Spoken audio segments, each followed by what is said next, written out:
Be the change. Be the change, beautiful soul, because you are worth it.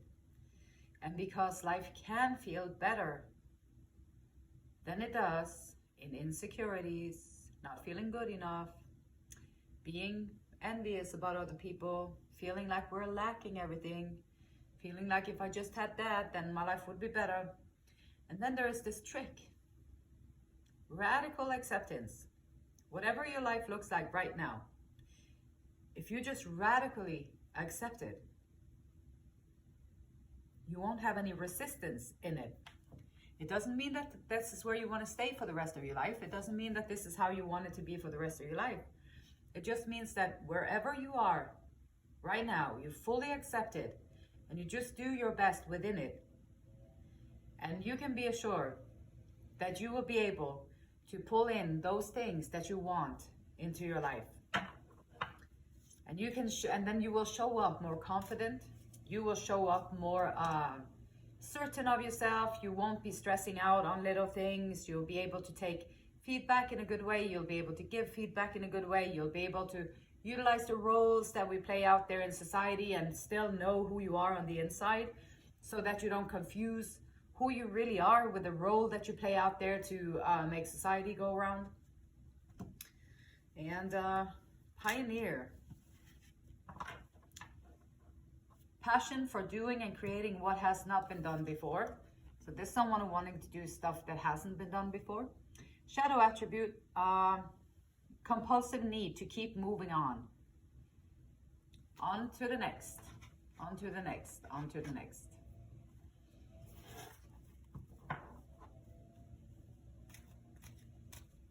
Doing and creating what has not been done before is a great mindset. Like, how can I change this? Or is there anything I could add to it? How would this product be more user-friendly if I added this to it? Or how could this be easier for people to maintain or take care of that if they had this tool? Or how can, and then figuring out. Or maybe, what if I did promoted my lessons that way? Would that be, what would that look like? And how would that come out?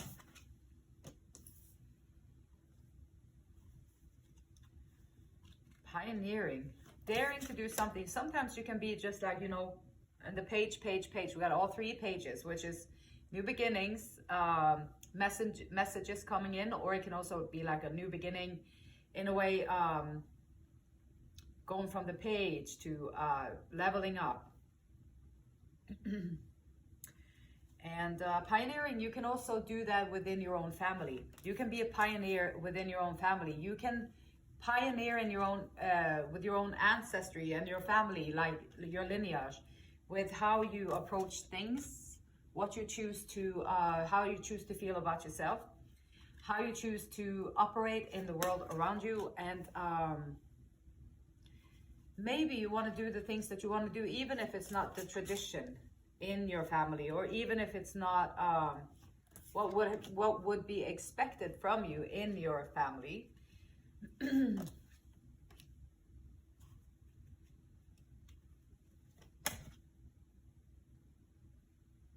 So first, the strength card is in our physical. So this is and there's a lot of resistance in this reading. So whoever is showing up here has like, and this is so beautiful, because whoever is showing up here in this reading is kind of on the verge a little bit with used to going in your own mind, being always wrapped up in your own head, always in your own thoughts, doing this, doing that, and then when you sit down at the end of the day, you don't understand why you feel not satisfied. Because throughout your whole day, you did everything you were supposed to do, you acted out the way you're supposed to do, you said the right things, you did the right things, you acted in the right way around people, and now you're like sitting there at the end of the day and you'd be like, well, feeling not satisfied, discontent, feeling of not things being not quite right. And that little feeling of not quite right, that's your teacher. That is your best piece of information that you ever got. Because the rest of your life might be very comfortable, and the rest of your life might feel very okay. Like if you just act out this role, or if you just do these things this way, then your life is feeling pretty okay. Like it's all right. And then, but at the end of the day, when you sit down and you really feel about it and you are with yourself and you feel discontent, that's just a message that yes, you are doing a lot of great things and you're doing the right things. You are doing a great job in the ego world, being that role or that social norm that is expected of you. You're doing a great job with that. But your soul is also in there, and your soul is like, well, I'm not happy with it. I am not happy with it because that's not what I would love to say. This is not how I would like to express myself. This is not how I would like to present myself. And so there's a disconnect between the role that we play, the role that you show out there, and who you truly are on the inside. And it creates a discontent and just feeling not quite right. And so listening to that feeling there is first, that's the first.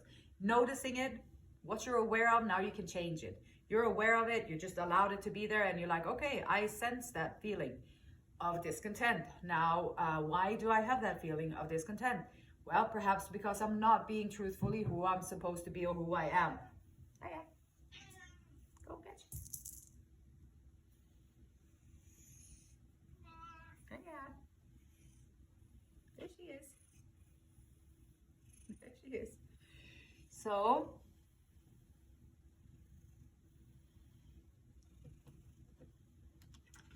you're showing up as the Page of Swords. Page of Swords, like a message, like clear-headed, clear communication.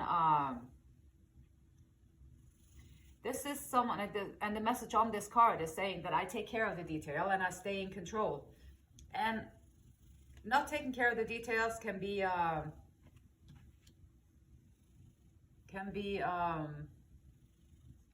allowing things to corrode or allowing things to not pan out quite right. So doing that is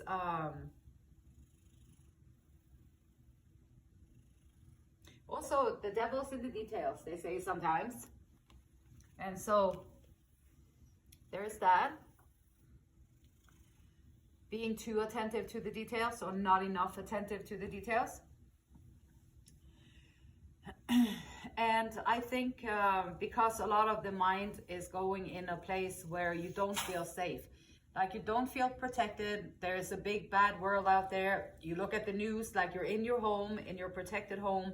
You look at this screen somewhere and there's like wars and there's like all this craziness, like people doing crazy stuff. Maybe they're going to bomb this whole thing. They're going to do the whole thing. And then you look at this little piece of information that is there, and it creates a sense of this world is going to hell in a handbasket, or what's the saying.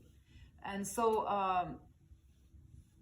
taking back your power in feeling safe in your own home is going to be detrimental for everything else that you do with your life. If you don't feel safe in your own home, you don't have the foundation to do anything different, then you're going to be reactive to everything that's going on around you because you're acting out of fear.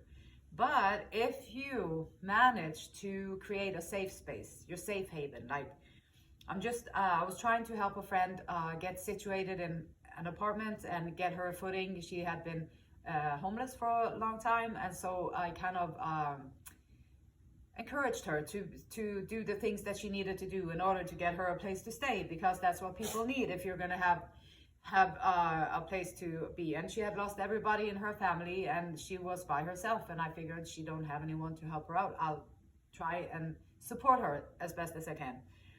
And now she's in the apartment, and now she's trying to figure out how can she, and I say, well, what if you just find things that you love, like, and you put that in your apartment so that wherever you look when you're at home, you see things that you love. And then you can find, so you can create that beauty around you and that feeling of sense of caring, someone caring, you caring about your surroundings, and then extend it to like having faith that this is happening for a reason. I'm here for a reason, and find that foundation of faith, whatever it takes for you to find a foundation, a solid state of faith within yourself where you feel protected and you feel like you are being guided. And because you are, you can feel protected and you are being guided because you are. And so tuning into that is going to be the first step to break through a lot of the resistance.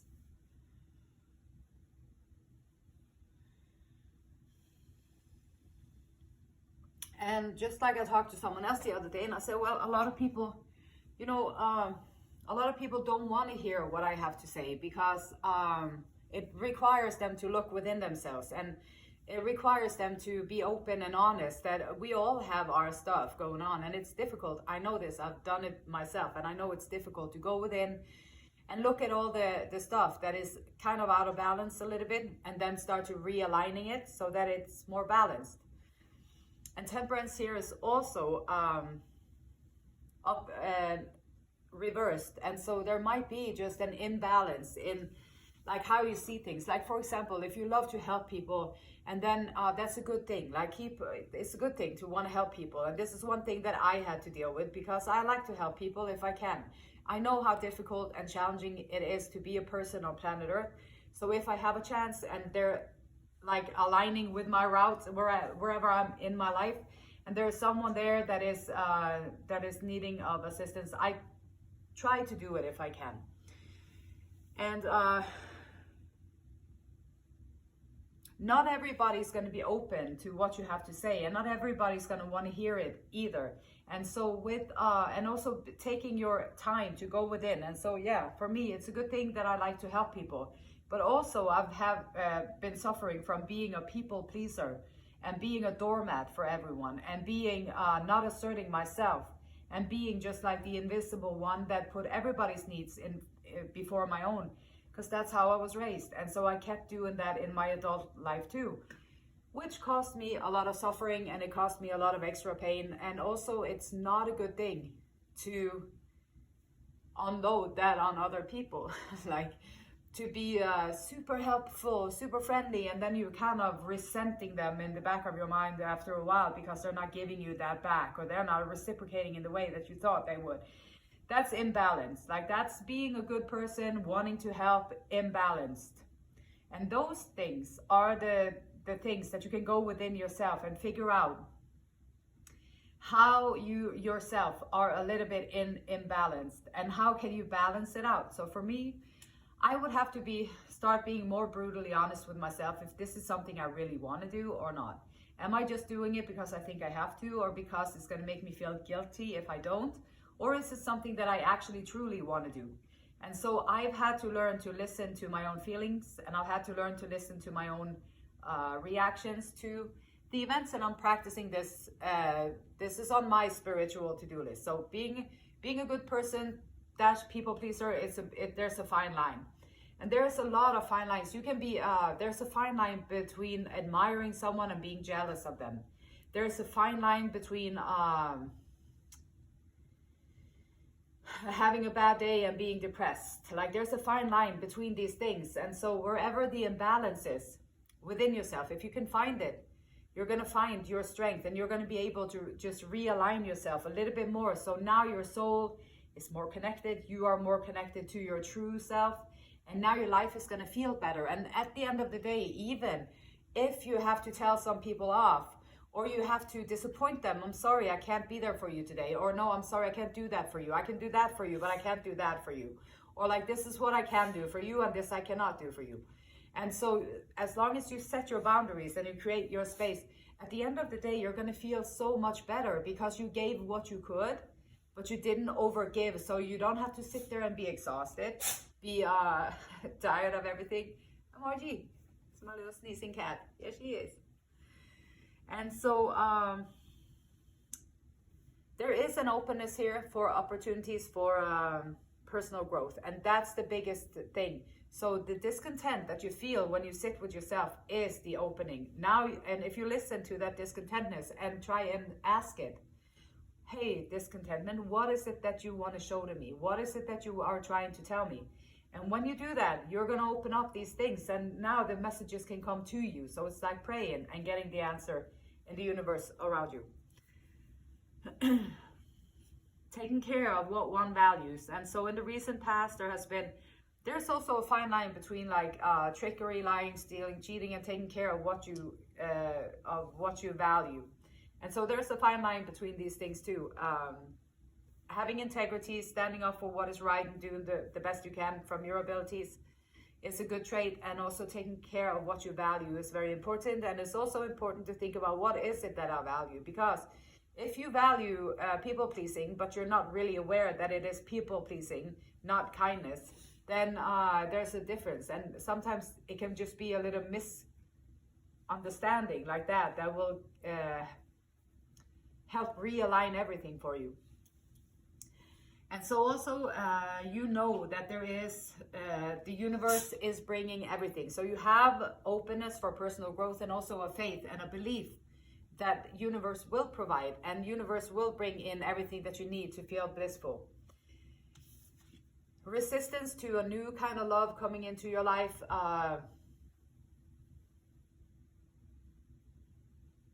And maybe this is back to faith again, having faith that as the foundation, trust that you always are protected, trust that you always are guided, and that when you are trusting that you always are protected and guided, the universe is there to show up for you. And then you can do the work, and you do the work, and you keep moving, and then trust that your cup is refilling itself from the universal love. You don't have to have the needy, clinging attachment in human form to yourself. You don't have to have those things in your life, of course, unless you want that. There is a always filling cup of love and compassion and joy and all that stuff.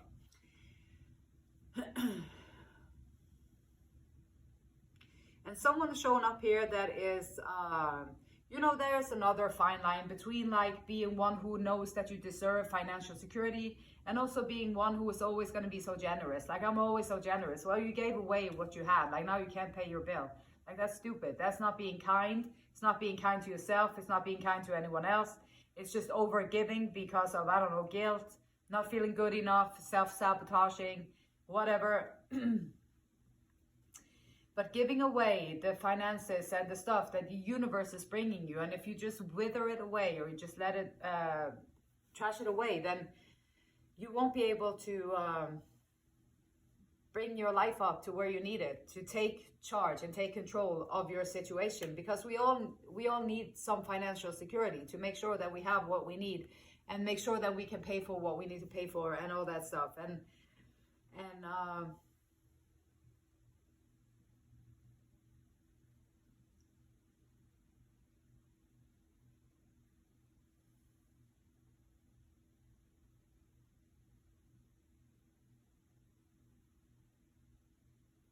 maybe it's about self-worth too in here. I am strong for as long as I need to be strong.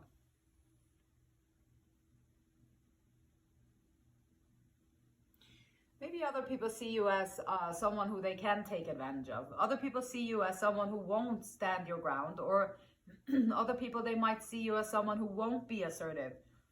And when they see people that won't be assertive, they see people who are going to go along with whatever they suggest, or they see people like that, then other people are going to come in and they're going to take advantage of it, because now you can give me benefits and then I don't have to do it. So now they're going to take from you what they can, what you allow them to take. But it's always about yourself and your own boundaries. So here is again, like boundaries. Don't let people chew into your time, your energy, your money, your kindness, your caring. Don't let people chew into it. Like, distance yourself from the energies that are trying to be energy vampires and take out your strengths and take out your good stuff. So distance yourself from that. Create some kind of space around you so you can set your boundaries there around yourself. And within those boundaries, find your faith. Like, how can you find some place within your boundaries that you have full 100% faith that you are trusted and protected? If you can find that, that's the first step. Now you can start to listen to how you feel in there, in your safety space, in your boundaries, in your safety space. Now you can start to listen to how you feel in there. So when so-and-so comes over and they start talking to you about such and such, and you're starting to feel the guilt, and then it's starting to crumble a little bit inside, and instead of like you used to say before, you would say, okay, sure, I'll do it. Then this time you might say, Let me think about that and I will get back to you. She said that's true. Marge agrees. And I think sometimes when the cat starts talking like this in the reading too, she's pretty much kind of quiet cat too, but sometimes she'd be nagging, like, or very persistent in the reading.